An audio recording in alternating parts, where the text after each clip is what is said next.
guys, Ryle here and I'm back with another vlog, and today I'm going to be talking about my top 10 shoes from Converse.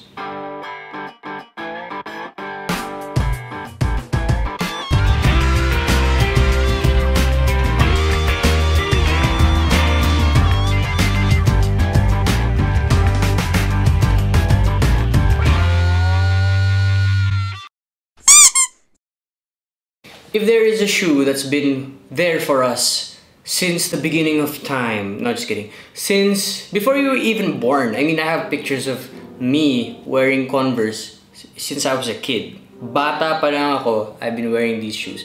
That's why when I got offered to be an ambassador for Converse, I was off the roof. Sobra akong excited because free Converse. I've been wearing these shoes forever. And then I mean, for a while, I got into like the hype beast kind of style, yung mga Nike Dunks, Jordans. That was when I was like 12-ish. And that's when around that time, later on in high school, that's when I fell in love again with classic stuff, you know. Slowly, I got into the retro thing before I slowly became an indie kid. I'm not a full indie kid, I mean, but I do appreciate. So, now, the entire family is rocking Converse again, and thanks to Converse Philippines, of course, for sponsoring all of my shoes. I barely wear a different pair anymore. They're always Converse. So here are my top 10 favorites from Converse. So, starting with this pair. This is a Chuck 70. I forgot. I think this was a collaboration. No, hindi yata. Yeah, these are... Look how blue this is, diba? What kind of blue is this? Comment down below what kind of blue this is. But this is one of my favorites in the colored shoes. Chuck 70s, they have a more hard toe cap and harder soles. But they're soft inside. I mean, they have cushioning inside, which is really nice. Funny story, when I was only learning to ride the motorcycle, I came home from Podium. I met sina mama there. I brought the LX150, the white Vespa, in one of the past few videos. And these were the shoes I was wearing. So extra careful ako kasi sobrang ganda naman nito. Ayaw natin masira. Pagka flyover ko, biglang umulan. And then I got so drenched. I was wearing these shoes and the insides were wet. My socks were wet. That's the worst feeling ever. Kailangan ko iuwi yung motor eh. First time ko eh. Di kasi ako marunong pa at the time. So I was very careful. And yeah. So I think that was the last time I wore this. Because I wanted to take care of it. Look how pretty this is. It's really... Ang ganda! Is this. If you guys are a fan of Stranger Things, this is not Stranger Things, but it kind of looks close because if you look, Hawkins Elementary School is green and parang orangish sila, diba? So it has those features. Very retro. It has a very 70s feel to it. Hindi ko siya masyado nagagamit kasi syempre the ones that I love to take care of, hindi ko, you know, once or twice ko nagagamitin, ganun, tas nandito lang. You know, sobrang ganda. This is not Chuck 70s, this is classic Chuck, which I like the feel of the classic Chuck better. They're lighter, they're more flexible. See, more flexible. And I think this comes with the, yeah, it comes with the new Nike soles in it. So sobrang comfy niya. Beautiful. White. Yeah, these are canvas Chuck 70s. I think this is from the Renew line. Yeah, this is from the Renew line where they recycle old plastics and turn them into cotton. I do not know how, pero sobrang ganda. Kasi look, if you notice on Chuck 70s, in the Renew lines, wala silang toe cap. Oh. Wala. This is recycled plastics and fabrics. Tapos look, diba normally in other shoes, in other Converse, meron silang metal around the where you put the shoelaces in. Dito wala. Wala siyang ganyan. So yeah, the only thing that's not recycled here is the soles and the aglets. Aglets! Don't forget it. Phineas and Ferb. So yeah, I like it. It's very rugged. Canvas lang siya. But the thing is, you have to be extra careful when you're wearing white, especially canvas, kasi madali madumihan.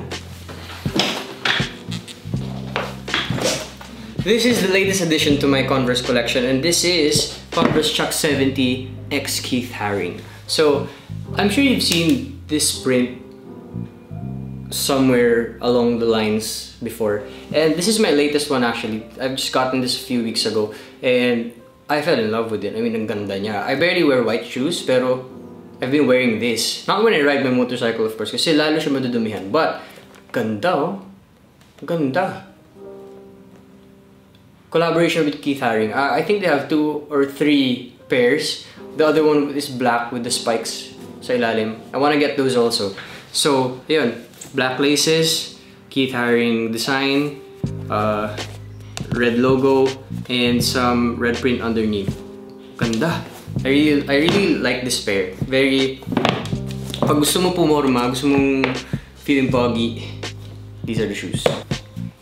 Jack Purcells. So, I've had Jack Purcells. My first Jack Purcell was the Jack Purcell Play. You know the Comme des Garçons, the heart with the mata. So, yun, that was my first Jack Purcell. And then, later on, they offered to give me some. So, here, it's plain white, canvas.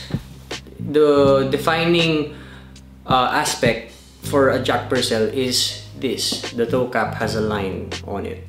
That's actually pretty much it. Tsaka sa back, it just says Jack Purcell. And the sole is different. Yeah. So, yeah, soft siya, low cut. For those times where you want to be medyo preppy, you know, ayaw mong medyo rugged, gusto mo preppy. Low cut, white, malinis lang.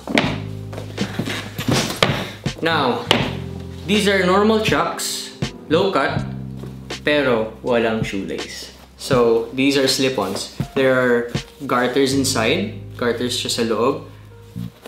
And very soft lang siya. It's for those lazy days na pupunta lang kayo sa car wash or pupunta lang kayong grocery, yung hindi mo kailangan masyado pumorma pero pogi pa rin. Yung pang slippers, kumbaga. These are your replacements to your slippers. So, I use these when I go drive to taping before. When I know that I'm not gonna be wearing shoes the whole day, these are what I would wear. Para if ever I don't have to, if I'm resting, ito lang, slip-ons lang. Imbes na slippers, slip-ons. Number 4. High-cut chucks in red. Yun, normal chucks, not 70s. Soft ang ating soles and toe box. Wala, it's just red. But red is my favorite color. So, ito siya. Napakaganda. Very retro looking. Kung tumingin ka sa mga old movies, kapag naka-chuck sila, it's either naka-black, white, or red sila.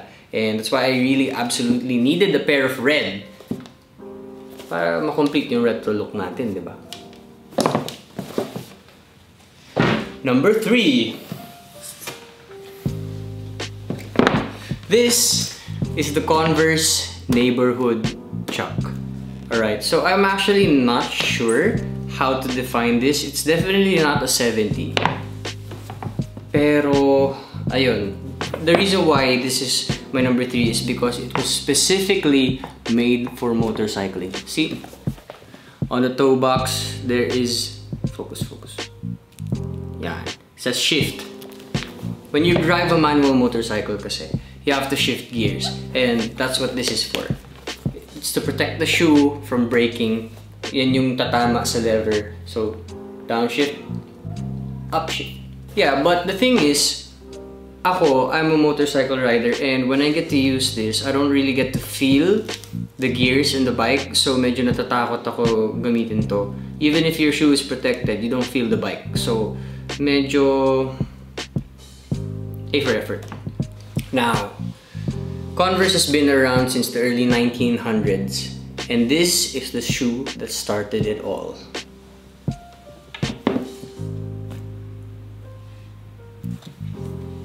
I mean, yeah, it doesn't look like much, but alright, so these are the Converse 1910 editions.